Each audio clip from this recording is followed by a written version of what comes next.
Support comes from the Missouri Forest Products Association, saluting Earth Day on April 22nd with an ongoing commitment to help offset carbon emissions with sustainable harvesting of Missouri forests. Details at choosewood.com. Welcome to St. Louis on the Air. I'm Sharon Stevens. And now to our discussion about Spring to Dance. A 3-day-long extravaganza is about to get underway at the University of Missouri St. Louis's Touhill Performing Arts Center. Spring to Dance is considered Dance St. Louis's signature festival, featuring everything from tap and ballet to hip-hop and aerial performances. It will open this Thursday and run through Saturday. Joining me in the studio to talk about the 12th annual festival are Christopher Monahi, Managing Director of Programs and Community Engagement for Dance St. Louis, and Belicia Beck, Rehearsal Director and Company Member with MADCO.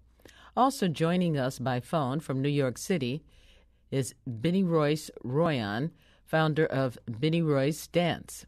Christopher, Belicia, and Benny Royce, welcome to the program. Thank you. Thank you. Christopher, let's start with you. What can festival goers expect this year? Oh, it's probably the same thing. You know, it's something that St. Louis audiences look forward to every year. It's almost like a tradition. It's the same as watching the Nutcracker, but the same as over Memorial Weekend. For a lot of St. Louis audiences that we've talked to or spoken to, the only dance that probably they will see during the year is the Spring to Dance Festival. They really wait for it, and they look out for it and are excited for all the companies that are coming. So as you had mentioned on your intro, it's pretty much dance for everybody. It's like a buffet. You know, whatever your likes are, you'll probably have it there. And did you deliberately choose to have this in the spring so that you could make that connection, spring to dance? Well, you know, there is another big dance festival that happens in the country, and it's hosted in New York, and it happens during the fall. It's called Fall for Dance.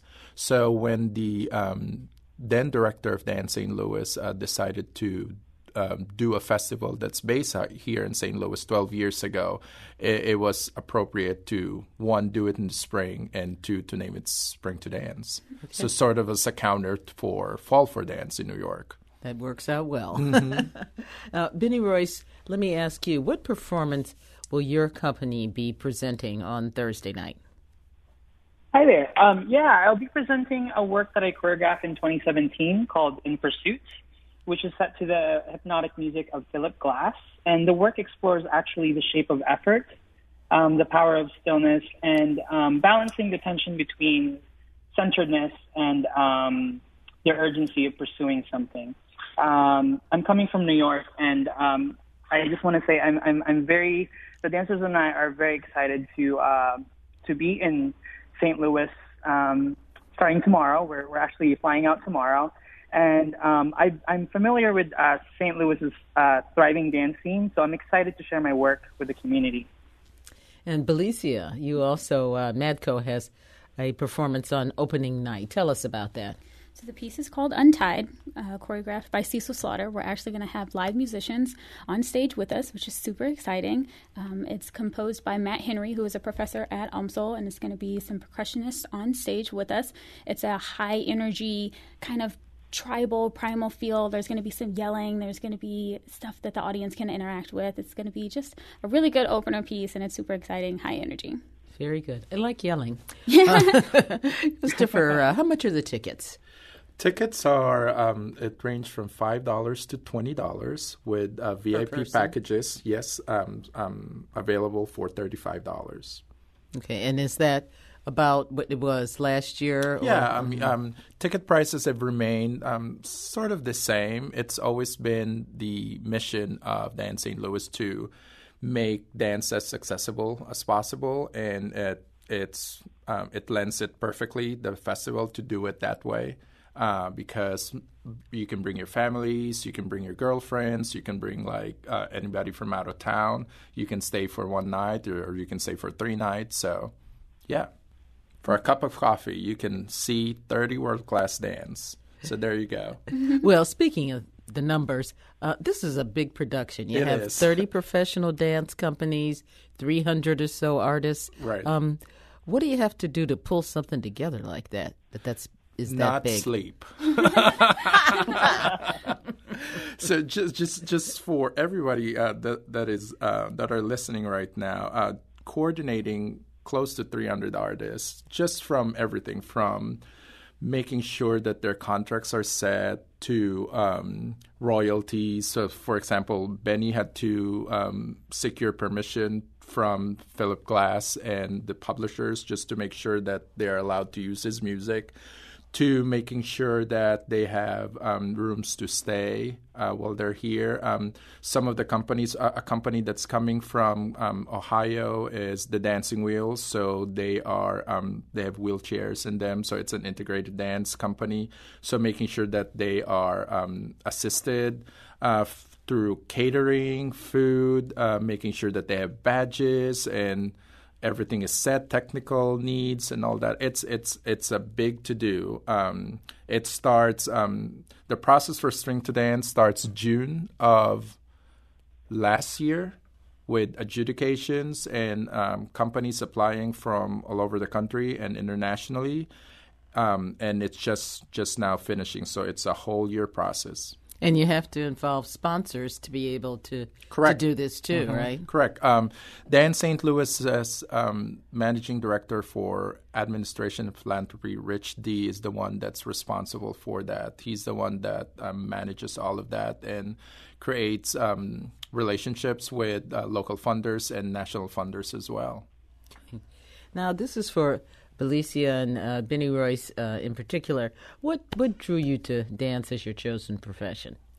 Well, I don't like to speak a lot. So dance has been my way of expressing who I am as a person or going up on stage and not necessarily having to be me. And it's the community that you find in the artistic world is just so friendly and so giving, so accommodating, so loving. So that's the type of community that I wanted to be a part of. And that's the type of community that I'm in, and I enjoy it. It's so inspiring to be around people who want to give more than they want to receive. Okay. And when did you start? Dancing or with Magco? Well, dancing. Dancing. I started dancing around 3 to 5-ish, but wasn't serious until I was about 14. Okay.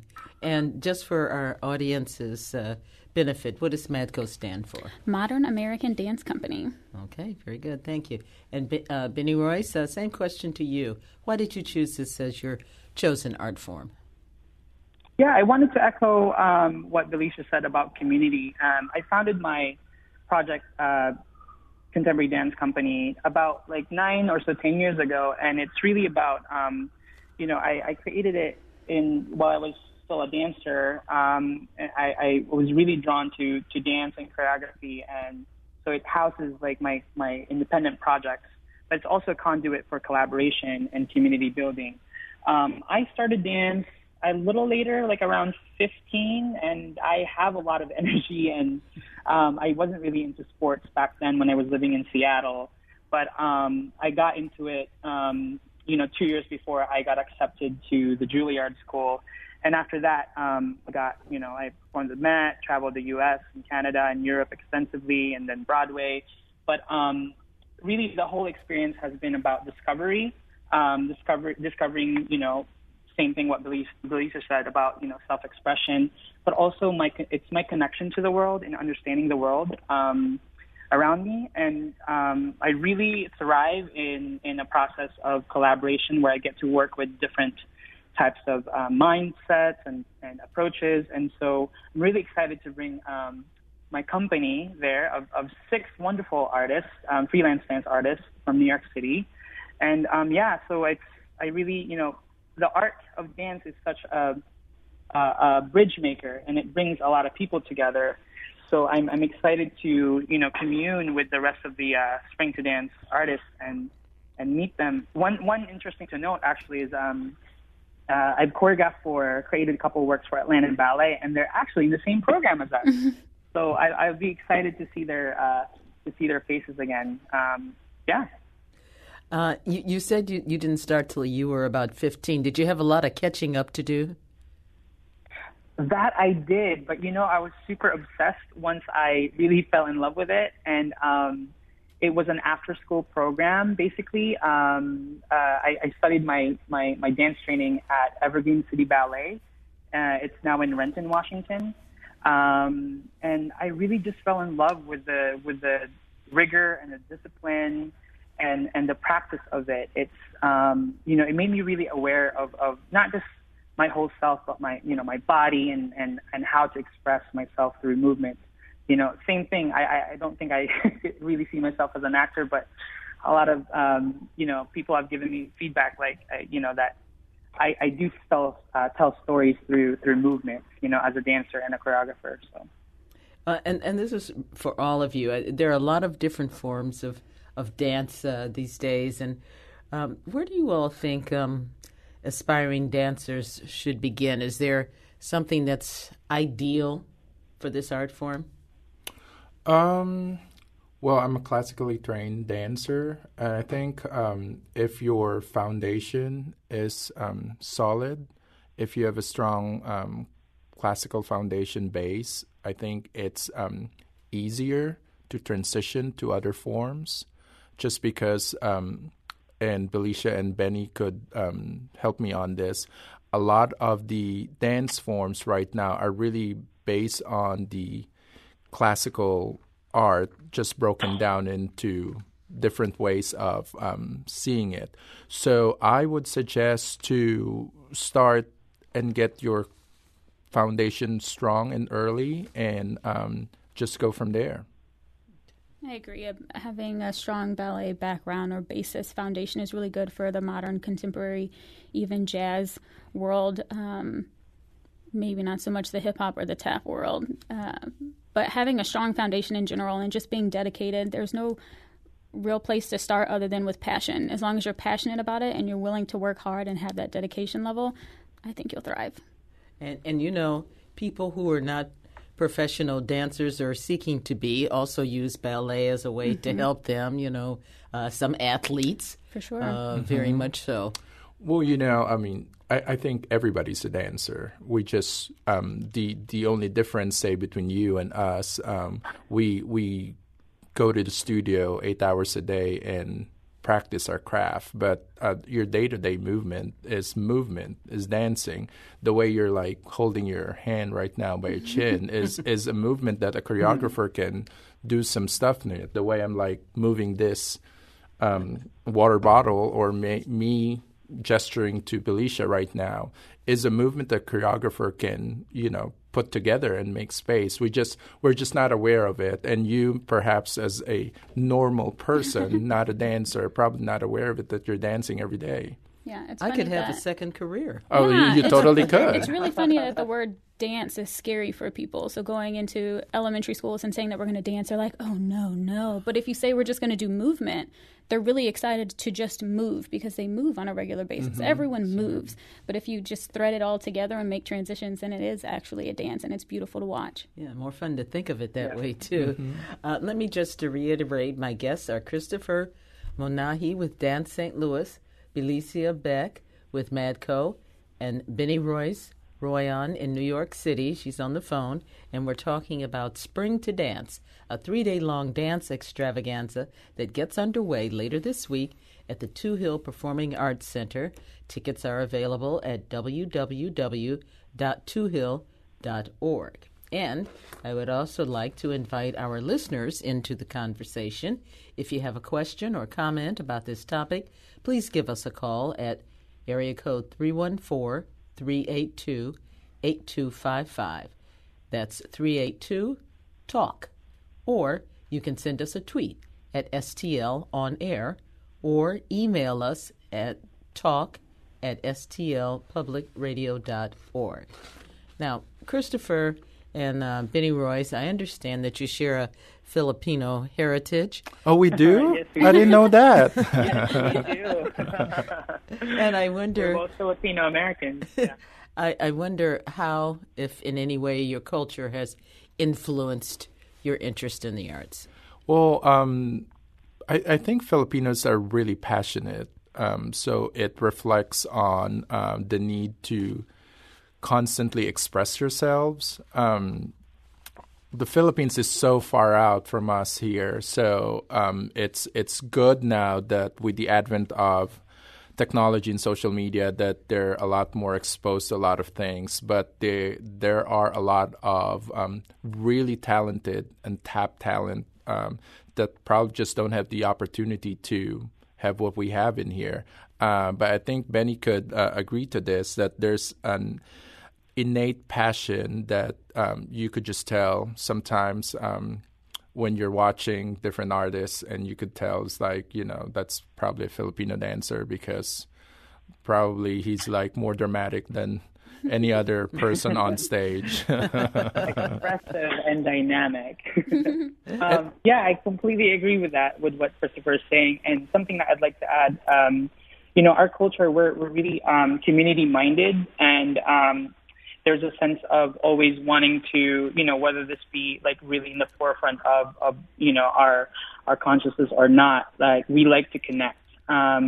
We're, family oriented, and oftentimes, like our in our daily lives, we like to collaborate and cooperate. And there's this term in our culture called bayanihan, which means like the collective spirit of working together.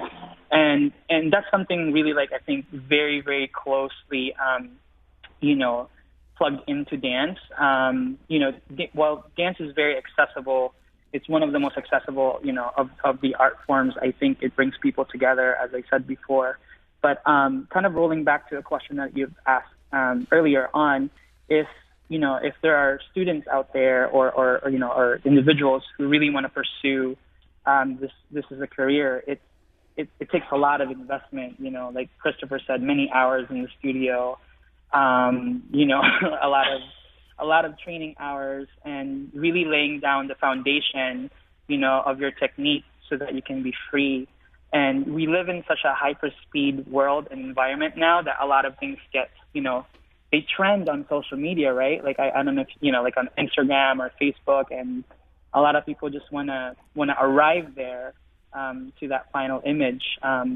But one thing I'd like to to sort of share and inspire people is that the process is as important as the destination. It's really thrilling, and it's super rewarding to be to do what we do. Well, let me ask you this. Because you have all this training and you're, taking part in festivals and other events, what work are you most proud of? Ooh, that's a very good question.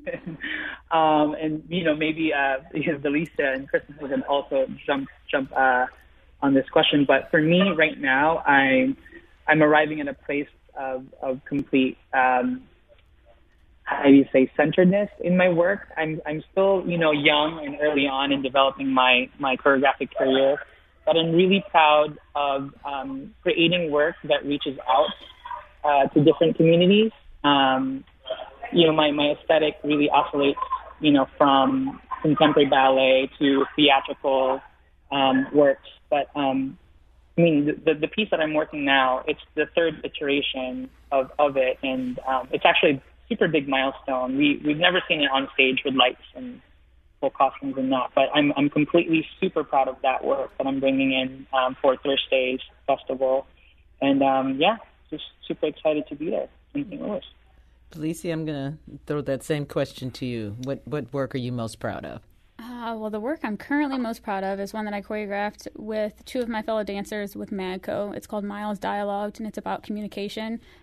It kind of centers around Celeste Headsley's talk about 10 ways on how to communicate, and it gives suggestions on how to communicate. It's and how it feels to be like a millennial and communicate via social media, reaching for that connection, but also at the same time distancing yourself from that actual connection with people. So rather than going out and having a cup of coffee or having a real conversation, what you do is you tweet, you Instagram, you Snapchat, you have that distance, but still reaching for that connection. And it was just great to collaborate with Darrell Heish and Natalie Williams, who are company members who you'll see Thursday. I think that's what I'm most proud of right now. Okay. Christopher, do you have a favorite piece? Yeah, I think I speak more. I'm a little bit older than this too. So my career is a lot further than them. But I think as dancers, it's really all about getting a reaction from the audience, as I always say, whether that's a negative or a positive reaction. So I always say our jobs are done if even one single member in the audience gets moved or gets affected by what we do.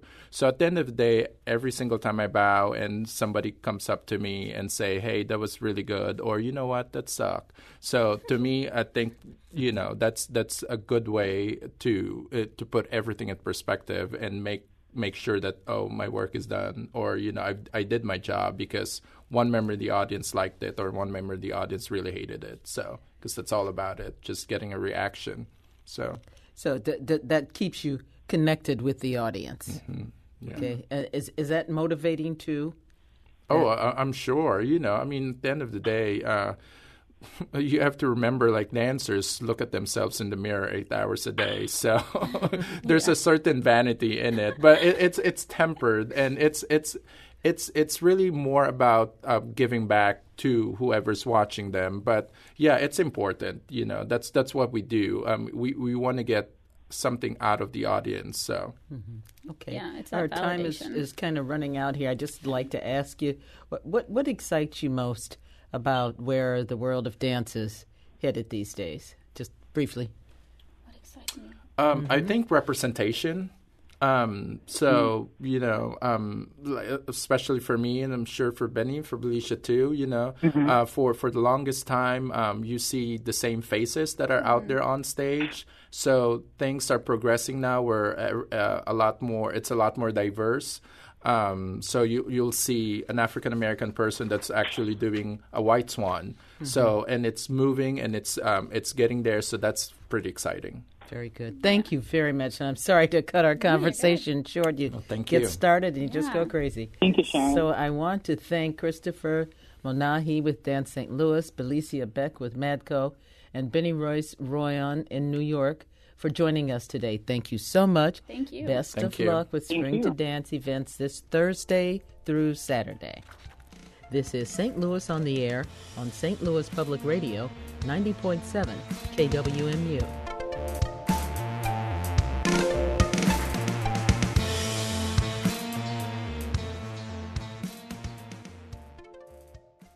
Support comes from the Missouri Forest Products Association, saluting Earth Day on April 22nd with an ongoing commitment to help offset carbon emissions with sustainable harvesting of Missouri forests. Details at choosewood.com.